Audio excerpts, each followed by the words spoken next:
영상 내용의 모든 소유권은 본 채널에 있음을 알려드립니다. 만약에 본 내용으로 불편하게 만들면 댓글로 쌀쌀하게 알려주세요. 저희가 잘 읽고 수정하겠습니다. 많이 양보 부탁드리고 감사하겠습니다. 제 이름은 박진우. 올해 나이 65입니다. 35년이라는 기나긴 세월을 오직 강단 위에서 학생들과 함께 보냈습니다. 박 교수님이라는 호칭이 제 이름보다 더 익숙했던 지난날을 뒤로하고 얼마 전 정년퇴직을 했지요. 매달 통장에 꽂히는 300만 원이 넘는 연금은 이제 쉼없이 달려온 제 삶에 대한 든든한 보상이자 위안이었습니다. 그래요. 이제야말로 평생 고생한 아내 김민주와 함께 여행도 다니고 소소한 행복을 누리며 평온한 노후를 보낼 수 있으리라 믿어 의심치 않았습니다. 아들, 딸 모두 번듯하게 결혼시켜 내보냈으니 우리 부부에게 남은 것은 서로를 보듬으며 함께 늙어가는 일뿐이라고 생각했죠. 하지만 저만의 착각이었을까요? 제 인생의 이막이 평온하게 시작될 거라는 기대와는 달리 아내의 세상은 무언가 다른 방향으로 흘러가고 있었습니다. 평생을 한결같이 집안 살림과 자식들, 뒷바라지에만 전념하던 아내, 김민주. 그 얌전하고 조용했던 아내가 몇 달 전부터 눈에 띄게 달라지기 시작했습니다. 변화의 시작은 시각적인 것들이었습니다. 옷장에는 제가 한 번도 본 적 없는 화사하고 몸에 붙는 스타일의 옷들이 하나둘 걸리기 시작했어요. 평생 스킨로션이 전부였던 아내의 화장대 위에는 값비싼 화장품들이 자리를 차지했고 아내는 매일 아침 거울 앞에서 한참이나 시간을 보냈습니다. 특히 제 기억 속 아내와는 전혀 어울리지 않는 그 강렬하고 새빨간 립스틱을 바를 때면 저는 어색함을 감출 수가 없었죠. 외출할 때면 집안 가득 코를 찌르는 짙은 향수 냄새가 진동했습니다. 하루는 제가 참다 못해 물었습니다. 여보, 나이 들어서 무슨 멋을 그렇게 부리는 거요? 아내는 거울을 보며 머리를 매만지다 피식 웃더군요. 어머, 늙어서도 가꿔야죠. 당신 좋으라고 하는 거잖아요. 그렇게 말하는 아내의 목소리에는 왠지 모를 거리감이 느껴졌습니다. 진정한 불안의 씨앗은 바로 그 작은 기계, 휴대폰에서 싹트기 시작했습니다. 어느 순간부터 아내는 휴대폰을 자신의 신체 일부처럼, 아니, 그보다 더 소중한 보물처럼 다루기 시작했어요. 소파에 앉아 있을 때도, 주방에서 요리를 할 때도, 심지어 잠자리에 들 때조차 머리맡에 고이 모셔두고 잤습니다. 화장실에 갈 때나 샤워를 하러 들어갈 때도 손에 꼭 쥐고 들어가는 모습은 제게 큰 충격과 의구심을 안겨주었죠. 그러던 어느 날 거실에서 함께 TV를 보는데 아내의 휴대폰 화면이 반짝였습니다. 아내는 거의 경기에 가까울 정도로 화들짝 놀라며 휴대폰을 뒤집어 버렸습니다. 제가 무심코 누구야? 하고 묻자 아내는 그냥 스팸 문자요라며 얼버무렸지만 그 순간 아내의 얼굴에 스쳐 지나간 당혹감은 제 눈을 피할 수 없었습니다. 그 이후로 아내는 제가 근처에 있을 때 메시지나 전화가 오면 등을 돌리거나 다른 방으로 획 들어가 버리는 행동을 반복했습니다. 귀가 시간은 점점 늦어졌습니다.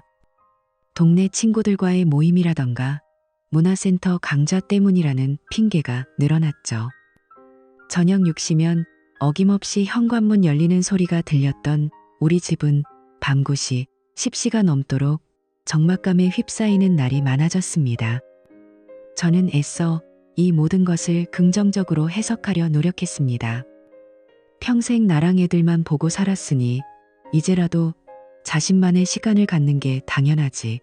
내가 은퇴하고 집에만 있으니 괜한 의심만 늘어서 아내를 피곤하게 만드는 걸 거야. 스스로를 끊임없이 타이르고 또 타일렀습니다. 하지만 그 위태로운 평화는 어느 금요일 밤 산산조각이 나고 말았습니다. 그날따라 아내는 유독 연락이 닿지 않았고 자정을 훌쩍 넘긴 시간에야 비틀거리며 집에 들어섰습니다. 현관문을 열고 들어서는 아내의 모습에 저는 숨을 쉴 수가 없었어요. 낯선 향수 냄새와 희미한 술 냄새가 뒤섞여 역하게 코를 찔렀고 공들여 그린 눈화장은 눈물과 땀에 번져 있었으며 새빨갛던 입술은 군데군데 지워져 흉한 자국을 남기고 있었습니다. 어디서 뭘 하다 이제 들어오는 거요. 제 목소리는 저도 모르게 떨리고 있었습니다. 아내는 제 눈을 피하며 친구랑 오랜만에 회포 좀 푸느라 늦었어요. 라고 짧게 대답하고는 서둘러 안방으로 들어가 버렸습니다. 그 차가운 등 뒤로 저는 거대한 배신의 그림자가 어른거리는 것을 보았습니다. 결정적인 순간은 며칠 뒤 아주 평범한 오후에 찾아왔습니다. 아내가 샤워를 하는 동안 거실 테이블 위에 놓여있던 아내의 휴대폰이 웅 하고 낮은 진동 소리를 냈습니다. 무심코 화면을 본 제 눈에 이상훈이라는 이름 석자가 밝혔습니다. 단 한 번도 들어본 적 없는 지독히도 낯선 이름이었습니다. 그리고 그 이름 아래로 떠오른 메시지 한 줄. 오늘 만나서 정말 즐거웠어요. 헤어지자마자 당신의 미소가 또 그립네요. 온몸에 피가 차갑게 식는 기분이었습니다. 세상의 모든 소리가 사라지고 오직 제 심장이 미친 듯이 울리는 소리만이 귓가를 때렸습니다. 그날 밤 저는 뜬 눈으로 밤을 새웠습니다. 아내의 고른 숨소리를 들으며 제 옆에 누워있는 이 여자가 지난 34년간 제가 사랑하고 믿어온 그 사람이 맞는지 수천 번도 더 되뇌었습니다. 의심은 확신이 되었고 저는 진실을 마주해야만 했습니다. 다음 날 밤 아내가 깊이 잠든 것을 확인한 후 저는 금단의 상자를 열 듯 떨리는 손으로 아내의 휴대폰 잠금을 풀었습니다. 그리고 그 안에서 저는 제 남은 인생을 송두리째 뒤흔들 지옥을 마주하고야 말았습니다. 이상훈이라는 남자와 나눈 대화 목록은 끝도 없이 이어졌습니다. 단순한 메시지가 아니었습니다. 그곳에는 두 사람이 주고받은 애정 어린 셀카 사진들과 서로를 자기야, 내 사랑이라고 부르는 낯 뜨거운 호칭들, 그리고 우리 집에서는 상상도 할 수 없었던 아내의 교태 섞인 목소리가 담긴 음성 메시지까지 있었습니다. 매일 당신만 생각나요. 답답한 집구석에서 벗어나 당신과 함께 있을 때가 가장 행복해요.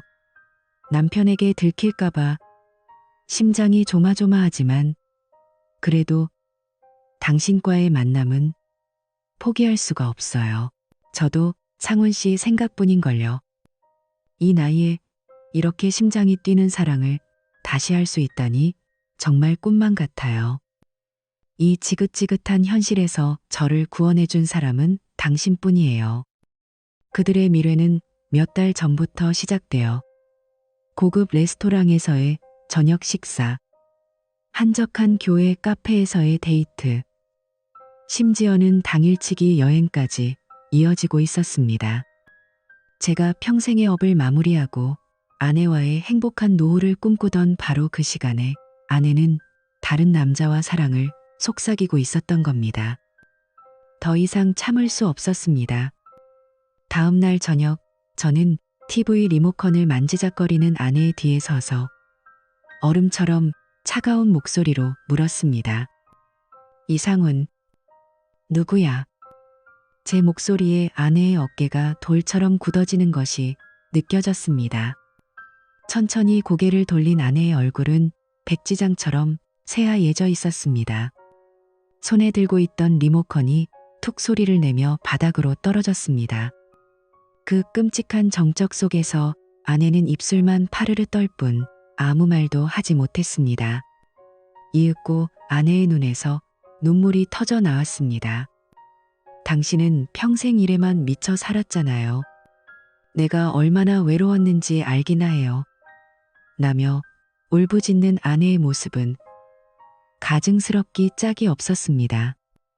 그리고 아내의 입에서 나온 마지막 한마디는 제 남은 이성마저 끊어버렸습니다. 그 남자 이상우는 67살의 독거남이며 그의 본처는 암으로 병원에 입원하여 사경을 헤매고 있다는 것이었습니다. 아, 그 순간 제 분노는 하늘을 찔렀고 34년의 결혼 생활은 한 줌의 재가 되어 무너져 내렸습니다. 아내와의 대판 싸움이 있은 후 집안은 숨막히는 정적으로 가득 찼습니다. 아내는 죄인처럼 제 눈치를 살폈고 저는 아내를 유령처럼 취급했죠. 한 공간에 있지만 우리 사이에는 결코 넘을 수 없는 깊고 차가운 강이 흐르고 있었습니다. 제 머릿속은 온통 이상훈이라는 이름으로 가득 차 있었습니다. 도대체 어떤 작자이기에 34년을 함께 산 내 아내의 마음을 저렇게 단숨에 훔쳐버린 것일까? 분노와 함께 참을 수 없는 호기심이 저를 잠 못 들게 했습니다. 저는 다시 한번 아내가 잠든 틈을 타 휴대폰을 열었습니다. 이번에는 복수심에 불타는 탐정처럼 냉철하게 움직였죠. 그의 전화번호를 따로 적어두고 인터넷 검색창에 그 이름을 쳐넣었습니다. 하지만 이상훈이라는 이름으로는 별다른 정보를 찾을 수 없었어요. 그러다 문득 아내와의 메시지 속에서 그가 무심코 내뱉은 자신의 진짜 성씨를 기억해냈습니다. 김상훈. 빙고. 김상훈으로 검색하자 몇 개의 낡은 신문 기사가 나타났습니다. 모두 그가 벌였던 사업들이 어떻게 처참하게 실패했는지에 대한 기사들이었죠.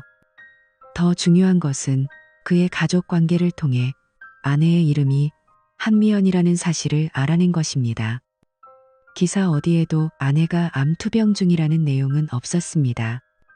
그 순간 김상훈이라는 작자가 제 아내의 동정심을 이용하기 위해 얼마나 비열하고 파렴치한 거짓말을 했는지 깨닫고 치가 떨렸습니다. 저는 한미연 씨의 직장 정보까지 알아낸 뒤 결심했습니다. 이 부당한 게임의 또 다른 피해자인 그녀와 직접 만나야겠다고 말입니다. 저는 조심스럽게 한미연 씨의 사무실로 전화를 걸었습니다. 목소리를 가다듬고 최대한 정중하게 말했죠. 실례지만 김상훈 씨의 아내 되시는 한미연 씨 맞으신가요? 상훈 씨에게서 사모님께서 편찮으시다는 얘기를 듣고 병문안이라도 가고 싶어서요. 수화기 너머로 들려온 한미연 씨의 반응은 제 예상을 한치도 벗어나지 않았습니다. 네? 어느 병원이요? 저는 이렇게 건강하게 회사에 있는데요. 실례지만 누구신지 그 명료한 대답 한마디에 모든 퍼즐이 맞춰졌습니다. 저는 제 신분을 밝히고 그녀의 남편과 관련된 아주 중요한 이야기를 할 것이 있다며 직접 만날 것을 제안했습니다. 며칠 뒤 우리는 한적한 카페의 구석자리에 마주 앉았습니다. 약속 장소에 나타난 한미연 씨는 50대 중반으로 보이는 수수하지만 단아한 기품이 느껴지는 여성이었습니다. 어색한 침묵 속에서 저는 미리 준비해간 증거물들을 테이블 위에 올려놓았습니다. 제 아내와 그녀의 남편이 주고받은 역겨운 메시지들을 캡처한 사진들이었죠. 사진을 본 그녀의 눈동자가 세차게 흔들리기 시작했습니다. 그녀는 남편의 외도를 오래전부터 의심해왔지만 물증이 없어 속으로만 끙끙 앓아왔다고 했습니다. 남편과 제 아내가 서로를 내 사랑이라 부르며 애정을 속삭이는 메시지들을 본 그녀의 눈에서 결국 눈물이 터져 나왔습니다. 우리는 마치 오래된 친구처럼 서로의 배우자가 저지른 기만적인 행동들에 대해 털어놓기 시작했습니다. 밤늦은 기가 휴대폰을 몸처럼 끼고 사는 모습, 그리고 아내가 암에 걸렸다는 그 잔인한 거짓말까지 모든 것이 소름 끼치도록 똑같았습니다. 2시간 넘게 눈물과 깊은 공감으로 대화를 나누다 보니 뱃속에서 꼬르륵 소리가 났습니다. 어색한 침묵을 깬 것은 저였습니다. 한미연 씨, 이렇게 슬픈 이야기를 나눴더니 허기가 지네요. 우리 삼겹살에 소주나 한잔하러 갈까요? 이런 날은 술이라도 마셔야 풀릴 것 같습니다. 제 갑작스러운 제안에 그녀는 눈물을 닦으며 피식 웃더니 이내 고개를 끄덕였습니다. 시끌벅적한 고깃집에서 우리는 마치 오래된 동지처럼 소주잔을 부딪혔습니다. 지글지글 고기 익는 소리와 알코올 기운이 어우러지자 굳게 닫혔던 마음의 빗장이 스르르 풀렸습니다. 제가 먼저 취기를 빌려 말했습니다. 참 웃기지 않습니까? 왜 우리만 이렇게 상처받고 고통스러워해야 하죠? 우리도 사고 한번 쳐야 하는 거 아닙니까? 어떻게 그들만 즐겁게 내버려 둘 수 있겠어요? 제 말을 들은 한미연 씨는 한참 동안 제 눈을 바라보더니 결심한 듯 말했습니다. 교수님 말씀이 맞아요. 우리도 뭔가 해야죠. 술 기운과 부서진 마음들이 만들어낸 기묘한 연대감 속에서 우리는 근처의 한 모텔로 향했습니다. 엘리베이터 안의 어색한 공기, 방에 들어선 후의 서먹함. 하지만 서로의 눈을 바라보는 순간 우리는 깨달았습니다. 이것은 젊은 날의 불같은 사랑이 아니라 깊은 외로움과 위로에 대한 갈망이 서로를 끌어당기고 있다는 것을. 저는 그녀의 손을 부드럽게 잡았습니다. 그 온기와 부드러움 속에서 우리는 지난 세월의 고독을 나누고 서로의 상처를 부드럽게 어루만졌습니다. 그날 밤 우리는 서로의 품에서 지독한 고통을 잠시 잊고 기묘한 평온함과 함께 새로운 시작을 발견했습니다. 다음 날 아침 우리는 낯설지만 이상하리만치 만족스러운 기분으로 눈을 떴습니다.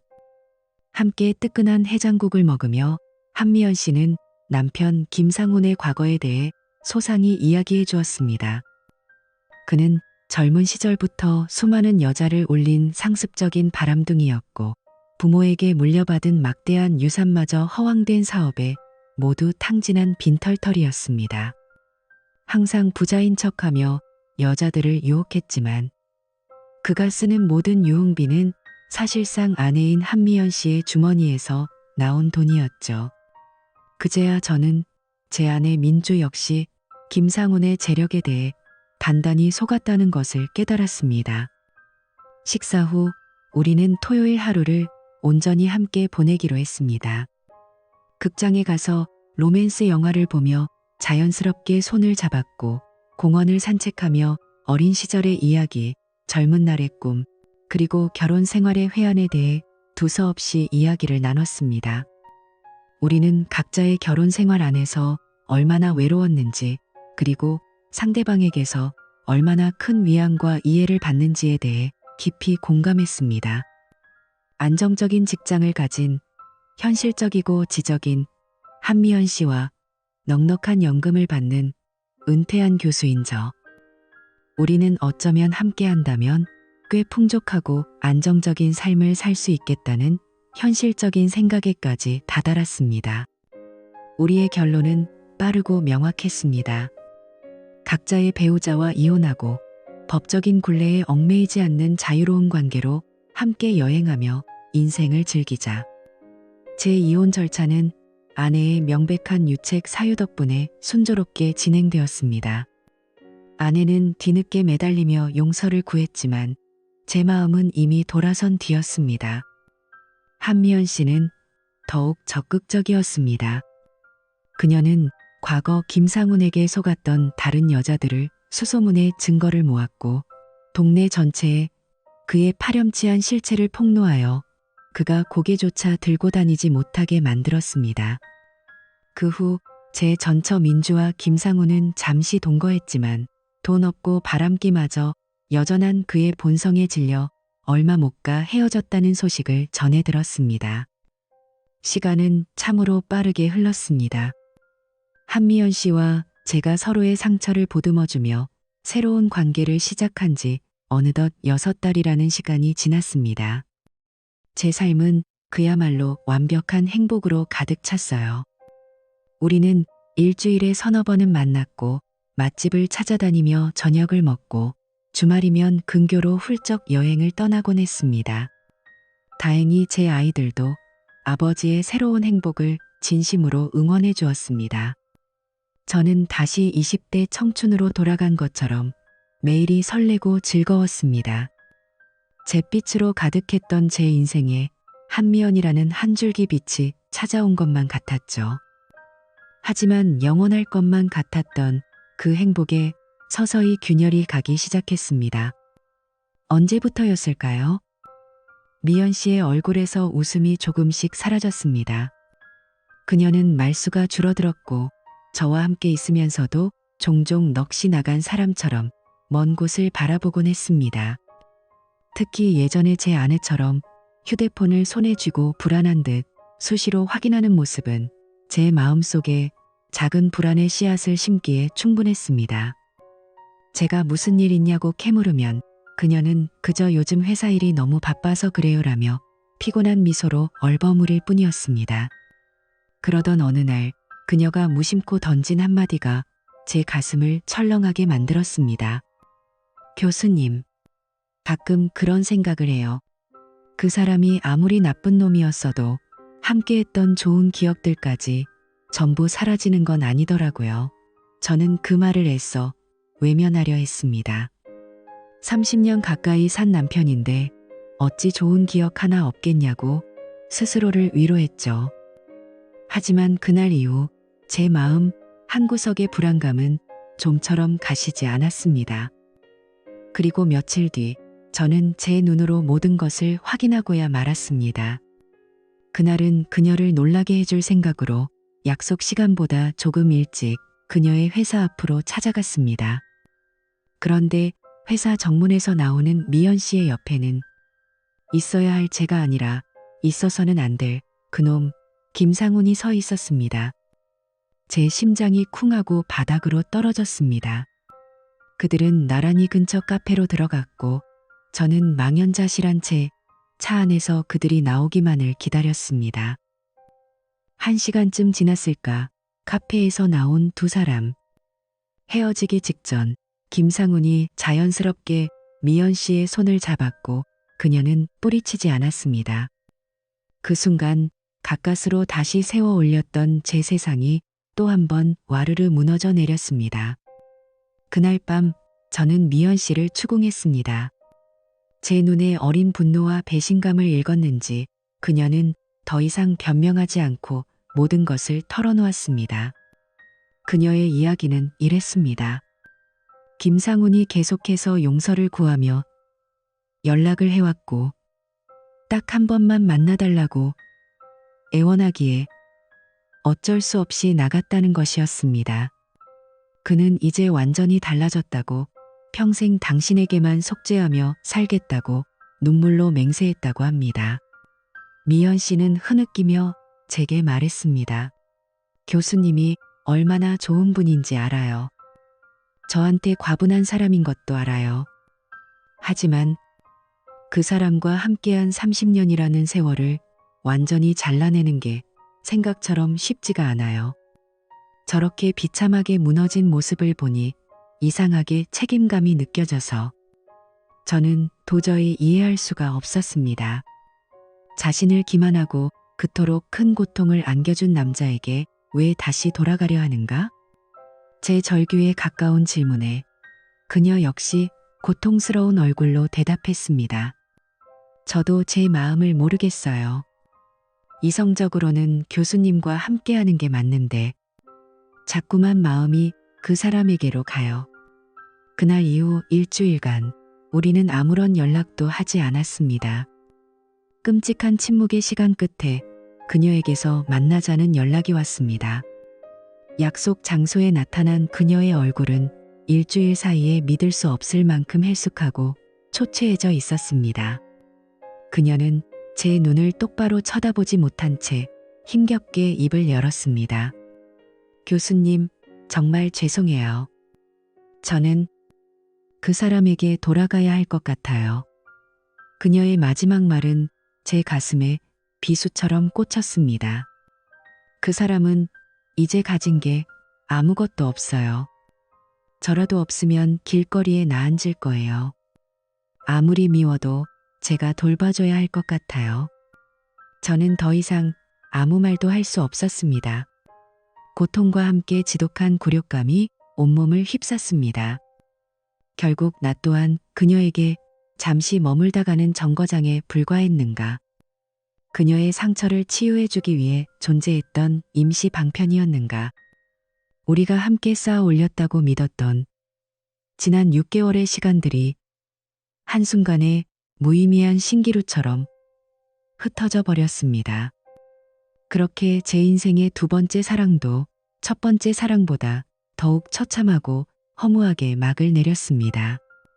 한미연 씨가 제 삶에서 폭풍처럼 사라진 후 저는 망망대해에 홀로 남겨진 난파선의 선장과도 같았습니다. 집안의 모든 공간, 모든 사물에는 그녀와의 추억이 유령처럼 떠다녔죠. 함께 와인을 마시던 식탁, 나란히 앉아 영화를 보던 소파, 그녀가 좋아했던 클래식 음악 CD까지 그 모든 것들이 이제는 제 가슴을 도려내는 예리한 칼날이 되어 돌아왔습니다. 지난 6개월간의 뜨거웠던 행복은 마치 한여름 밤의 꿈처럼 허무하게 흩어졌고 제게 남은 것은 배신감과 지독한 고독, 그리고 두 번이나 어리석었던 자신에 대한 깊은 자괴감뿐이었습니다. 결국 나는 그녀에게 무엇이었을까? 남편에 대한 복수를 위한 잠깐의 도구였을까? 아니면 외로움을 달래기 위한 임시 피난처에 불과했던 것일까? 꼬리에 꼬리를 무는 질문들은 매일 밤 저를 잠 못 이루게 했습니다. 그렇게 한 달이라는 시간이 시체처럼 흘러갔을 때였습니다. 칠흑 같은 정막을 깨고 낯선 번호에 전화벨이 울렸습니다.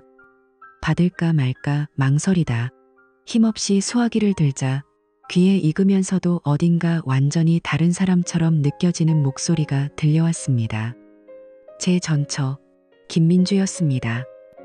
그녀의 목소리는 힘없이 갈라지고 있었고 그 속에는 깊은 부끄러움과 망설임이 가득 담겨 있었죠. 그녀는 한참을 뜸들이다가 혼자 지내보니 비로소 자신이 얼마나 어리석었는지, 당신에게 얼마나 큰 상처를 주었는지 깨달았다며 울먹였습니다. 김상훈이 한미연에게 돌아간 후 그에게 철저히 버림받고 나서야 그 남자의 파렴치한 본성과 거짓말들을 전부 알게 되었다고 했습니다. 그리고 이제는 그와의 모든 것을 완전히 정리했다고 떨리는 목소리로 고백했습니다. 처음에는 당장이라도 전화를 끊어버리고 싶었습니다. 이제 와서 무슨 소용인가 하는 분노가 치밀어 올랐죠. 하지만 수화기 너머로 전해져 오는 그녀의 서툰 사과와 낯선 고독감 속에서 저는 저와 똑같이 상처받고 홀로 남겨진 한 인간의 모습을 보았습니다. 제 마음을 꿰뚫어 보던 지독한 외로움이 결국 그녀에게서 귀를 돌리지 못하게 발목을 잡았습니다. 그날 민주는 제가 아무런 대답이 없음에도 불구하고 10분이 넘도록 미안하다는 말만 되풀이하며 아이처럼 흐느꼈습니다. 그 전화가 있고 며칠 뒤 아이들이 약속이라도 한 듯 차례로 저를 찾아왔습니다. 아들은 저와 함께 저녁을 먹으며 조심스럽게 말했습니다. 아버지, 엄마가 정말 많이 변하셨어요. 예전처럼 화려하게 꾸미지도 않으시고 요즘은 성당에 다니시면서 계속 반성하며 기도하신대요. 딸아이는 주말에 반찬거리를 싸들고 와서는 제 옆에 앉아 이야기했죠. 아빠, 혼자 계시는 모습 보니 너무 마음이 아파요. 엄마도 혼자 밥도 제대로 못 챙겨 드시고 옛날 앨범만 들여다보세요. 아이들은 저와 어머니의 재결합을 강요하지 않았습니다. 다만 무너진 한 가정을 그리고 홀로 남겨진 두 부모를 걱정하는 진심 어린 마음을 전할 뿐이었습니다. 그 진심이 제 완고했던 마음의 벽을 조금씩 허물기 시작했습니다. 몇 주간의 깊은 고뇌 끝에 저는 민주에게 먼저 연락해 만나자고 했습니다. 우리가 다시 마주 앉은 카페는 묘하게도 제가 미연 씨를 처음 만났던 바로 그곳이었습니다. 제 앞에 앉은 민주는 제가 기억하던 모습과는 너무나도 달랐습니다. 값비싼 옷과 화려한 화장은 사라지고 세월의 흔적이 고스란히 드러난 수척한 얼굴만이 남아 있었습니다. 그녀는 저를 보자마자 또다시 눈물을 쏟으며 용서받지 못할 죄를 지었다고 100번 1000번 죽어 마땅하다고 말했습니다. 그리고 그녀를 통해 김상훈의 마지막 소식도 들을 수 있었습니다. 결국 한미연에게도 버림받고 여기저기서 빌린 돈 문제까지 터지면서 지금은 월세방에서 홀로 비참하게 지내고 있다는 것이었습니다. 그날 우리는 해가 저물도록 자리를 뜨지 않고 참으로 많은 이야기를 나누었습니다. 지난 40년간 서로에게 무심했던 순간들, 각자가 겪어야 했던 배신의 고통, 그리고 그 안에서 얻게 된 쓰디쓴 교훈들까지. 우리는 처음으로 서로의 상처를 가감없이 드러내고 서로의 아픔에 깊이 공감했습니다. 긴 대화의 끝에 민주가 모든 것을 체념한 듯한 표정으로 하지만 간절한 희망을 담아 물었습니다. 우리 아주 처음부터 다시 시작해 볼 수는 없을까요? 저는 천천히 입을 열었습니다. 결코 쉽지 않을 거요. 한번 깨진 신뢰는 다시 붙이기 어려우니까. 하지만 이제 우리 둘 다 누군가를 미치도록 사랑도 해봤고 또 누군가에게 처참하게 버림도 받아봤소. 곁에 있는 사람의 소중함을 잃어버리고 나서야 깨닫게 된 셈이지. 그러니 어쩌면 예전보다 서로를 더 아끼고 이해할 수는 있을지도 모르겠소. 저는 단호하게 조건을 내걸었습니다. 첫째, 어떤 상황에서도 거짓말하지 말 것. 둘째, 휴대폰은 서로에게 언제나 투명하게 공개할 것.